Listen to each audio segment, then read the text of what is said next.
I don't know if you're going to be talking about this TMBS, but there's been a lot made where people have responded to Donald Trump's tweet about Iran and just saying, like, this is the way that he led into North Korea. And look, at everything worked out with North Korea. Now, I would say two things. One is everything has not worked out with North Korea.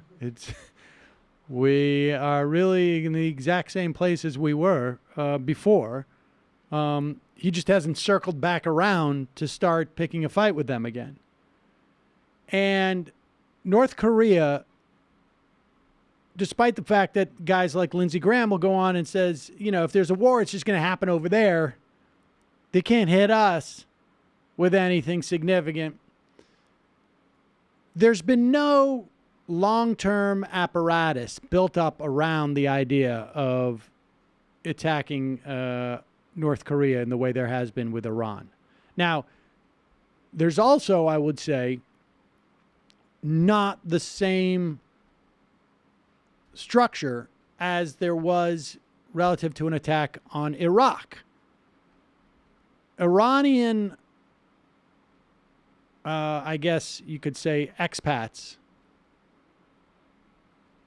I don't think have the same desire for an abrupt revolution or a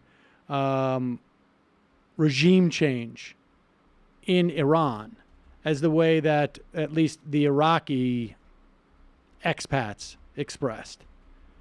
Part of that, I think, is a function of them seeing the implications of the last revolution in that country, which did not go the way that they wanted. And the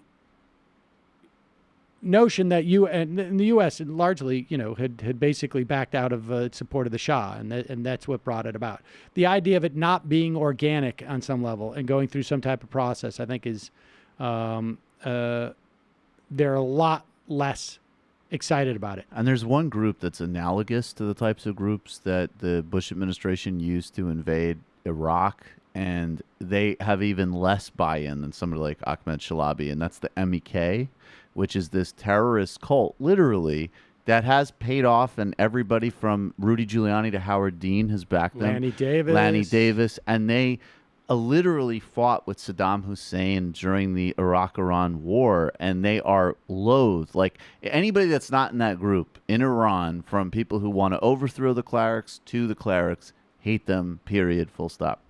And however, with that said, I would say that amongst the sort of the remaining, and there's still a lot of infrastructure in terms of the neocons, there's a lot of support for attacking Iran. So it's not the exact same situation as North Korea. It's not the exact same situation as Iraq. There's a danger that exists. I don't think it's as big as it could be, but there is a might be, and they're going to keep hammering it. So Trump gets out there, he all caps, saying, don't threaten the United States. And incidentally, the threat that came from Khamenei was a response to Mike Pompeo saying, we're going to go and try and destabilize Iran by setting up some type of like radio broadcast. And he goes, don't mess with us. And then Donald Trump says, don't you say don't mess with us. We're going to interfere and try to destabilize your country and potentially kill a lot of you. And if you respond to that by asking us not to, you will face the consequences. Don't you dare. Totally don't you unfair. ever say that to us. Don't you ever tell us to pick on someone our own size. Don't you ever tell us to not threaten regime change. How dare you? This is the type of terrorist regime I'm talking about. What's interesting is to see the cockroaches come out from under the cabinets when, an all caps tweet comes out. And this guy, huge cockroach. I bring you Ari Fleischer. To become some of the wealthiest men on earth while their people suffer. The level of corruption and wealth among Iranian leaders shows that Iran is... This is Mike Pompeo. Ari Fleischer will comment on. Mike Pompeo describing the United States. No. Corruption and wealth among Iranian leaders shows that Iran is run by something that resembles the mafia more than a government. What did you make of that comparison? I welcomed it.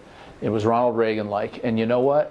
Iran is going through turmoil in its streets and its cities right now and has been for months. And it's a leaderless rebellion that's taking place because there's such a dissatisfaction throughout the Iranian society with its government. And Mike Pompeo put his finger on one of the biggest problems, and it's corruption. The people want their basic needs. They want their food. They want their health care. They want their environment. And the Iranian government is so corrupt. You know what I love about this is that you would never, ever hear him on American television talking about the American people who want the same thing. How about the balls of just the specific environment mentioned? Like, I mean, like, and it's very contextual, but Iran does have really bad environment. But Rouhani has actually done some like very modest steps to improve it a little bit. And just the irony of like a guy who's, I mean, that's what among all the other things about the Bush administration, I just remember them as like war on any natural ecosystem that they could get their hands on. It's just amazing. Continue. Mike Pompeo put his finger on one of the biggest problems, and it's corruption. The people want their basic needs. They want their food. They want their health care. They want their environment. And the Iranian government is so corrupt, it's making it much harder for people to live in that country. So fascinating change is underway inside Iran. No one can predict where they're going to go. But the more unstable we can help Iran to become, the better it is to actually secure peace if we can get rid of that theological regime one day, or if the Iranian people can get rid of it themselves. So it's interesting. So it's interesting. You're saying we need to destroy the village to save the village. There is one of them. He's one of the more loathsome guys from that era. It's crazy how every single thing he said is also applicable to the United States. It's pretty nuts. Not just some of the things. Projection has always been right. One of the right's favorite weapons. So, like, if you don't mind, I'd like to do a pure projection and advocacy for disastrous war segment. I think I'll get started.